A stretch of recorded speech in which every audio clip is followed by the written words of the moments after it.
This room is built for solitary confinement, but it's not a cell at Waupun State Prison. It's a timeout area at Rock River School, just a few blocks away. It's a very common thing to have in public schools. Teachers here call it the quiet room. The mother of an autistic child calls it the box. It's a boxed roof. It's an enclosed box. It's not a box. It is a room. Waupun Superintendent Donald Child says the quiet room is a vital tool for calming children down who are out of control. But he was hardly eager for us to show it to you. Can we see this room? No. Why not? Because I'm not going to allow the media into the classroom and into the building. This is a school, not a circus.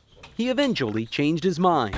The area you're looking for is right back here. Turns out Dr. Childs had never actually seen the room himself. It's built as though you built it to cage a child in there. Mandy Renheck found out about it when her 9-year-old son Tyler ended up inside. You're dead. Tyler has Asperger's, an autism spectrum disorder characterized by social difficulty. He's more a loner. And occasional but intense emotional outbursts. I really want to educate a lot of people about Asperger's and autistic kids because they're not naughty. Last fall, Mandy got a call from the school. Tyler had a meltdown. His father picked him up. He told me there were 2 cops there and he was locked in a plywood box. The next day, Mandy demanded to see where they'd been holding her son. She walked me to the back of the classroom and it's hidden behind a concrete wall. There she saw the plywood boards Tyler's father had described. A 5-foot by 7-foot chairless room with padded walls, a tile floor, no ventilation, and a handle that locks when you hold it. I cried. Right there? Yeah. Mandy asked if she could take pictures. The school said no. They're ashamed of it. So she secretly recorded video with her cell phone and showed it to Tyler's doctor. It's horrifying. Why would you do that to a child? Elizabeth Britton is not only a physician, she is also the mother of an autistic child. Last fall, she told the school she did not think it was a good idea to put Tyler in that room. And it just didn't make sense for me in terms of autism that this made, you're just going to escalate them. They worry as it is. They're always worrying. And I told them that I did not want him in there. I'm fully cognizant of the fact that the mother is not happy with that. She has never been happy with it. Seclusion and restraint of students in Wisconsin has been controversial for years. In 2009, the Department of Public Instruction issued directives to schools that it should only be considered as a last resort in cases of danger. What we're really finding that seclusion and restraint is not an effective tool for managing challenging behaviors. Sarah Daniel is a child psychologist with St. Emilion Lakeside in Milwaukee, which trains educators in alternatives to shutting troubled kids away in isolation. We are actually reenacting the physical feelings that they have inside their body that occurred during a trauma. Earlier this year, she testified in favor of a new law that bans the use of seclusion and restraint in schools, except when there is an imminent risk to the physical safety of a student or others, and even then, for no longer than necessary to resolve the risk.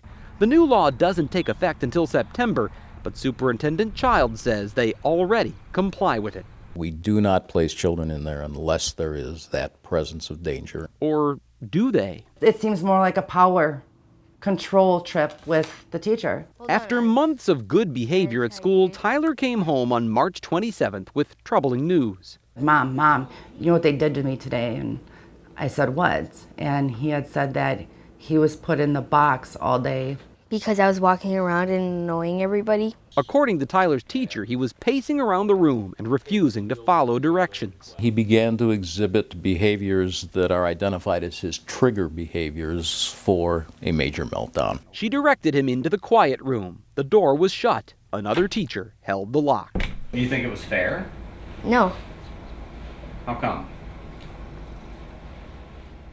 because I didn't do nothing. There was nothing provocative whatsoever. He was just saying no, no, no and pacing. He was being a little disruptive and a little noisy, so the door was closed for a very few minutes. Remember, seclusion and restraint is only supposed to be used when there is imminent risk to others. But in a meeting with school staff that Mandy recorded, Tyler's teacher admits he wasn't out of control and never had a meltdown. Was he at a risk to himself or others? You know what? He was pacing the room. Was he at a risk to himself or others? I felt he was a potential at risk for to self or others. he was causing them not to learn? That's not a risk. The whole night I cried. At first, Mandy says the teacher told her that Tyler had been placed in the quiet room for almost 3 hours. She was later provided a log sheet that showed it was just under 2 hours.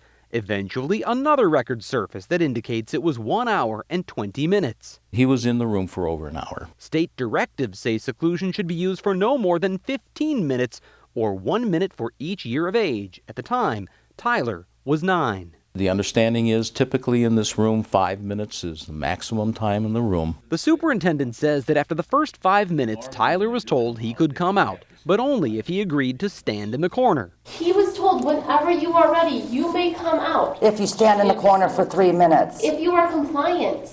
He refused, so they left him in the room. Till she got her way, she was going to put my son in this box until he listened to her. It may well be that he's beyond the point where he's any threat or danger to anybody, but he also needs to understand that you have to do what the rules say you have to do. I think it's a control issue on their part. Tyler finally agreed to stand in the corner after lunch. And otherwise, if I didn't, they were going to put me in there the whole next day with my desk. If that happened, would that be an appropriate use of the room? That's a tough thing to say categorically. I don't know. The purpose of the room is to hold the children temporarily for a short period of time.